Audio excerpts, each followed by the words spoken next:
Graham Swift, I'm the Deputy Leader of the Council. I'm the Cabinet Member for Resources, Enterprise and Economic Development. Enterprise covers a wide range of both revenue generating activities and cost saving programmes. So over the last few years we've run a big cost saving programme called Innovate, where the Council ran a large number of programmes that reduce costs such as fuel, paper, energy around the buildings, and the new accommodation, of course, is one of the largest single cost-saving programmes that we've put in place, and as a result of that, this programme came under that programme. The council currently operate all its management around 5 different offices, and with those 5 offices comes all sorts of waste.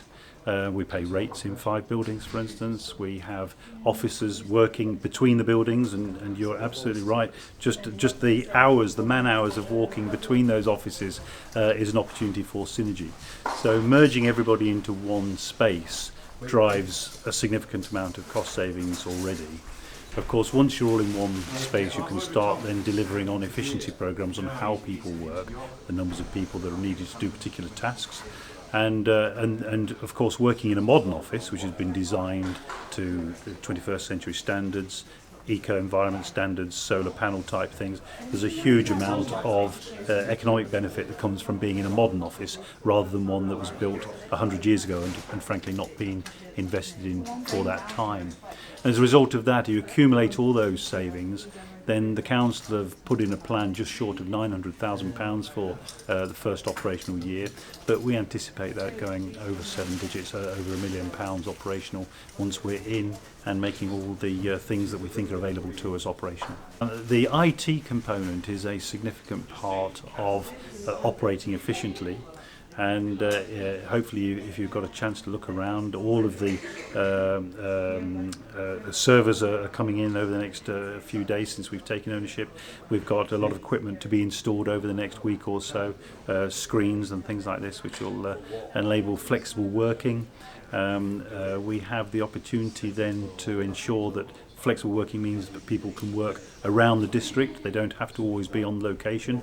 And in fact, we've built an office smaller than the number of people that we have to encourage them to be in the district doing their jobs. So if you're a planning officer, you'll be out. You don't need an office here. So that in itself saves money as well, because we don't need to build for 100% of the employees. But we've taken ownership of the building this week, which is the first big step. Over the last few weeks, we've been working with the builder, Harrogate-Informer, to ensure that we can get access, and they've been very kind enabling us to access the building, to put some things in. But now the building is ours. We have jobs to do to get the business ready for people to work here, and as part of the contractual handover, the developer still has some jobs to be done externally.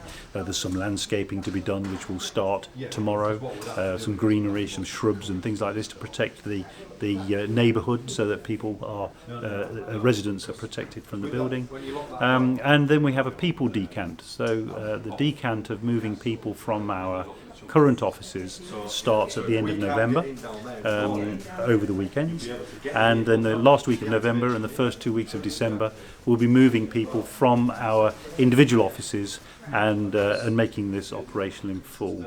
So as soon as those are locked in, we'll communicate to the public. But because the public today use Crescent Gardens as their starting point for point of contact issues, payments, things like that. And of course, as soon as we move the Crescent Gardens staff up to this building, that's the point where we need to have made sure the public are fully aware that this is the new point of contact, which currently is scheduled for that second week of December.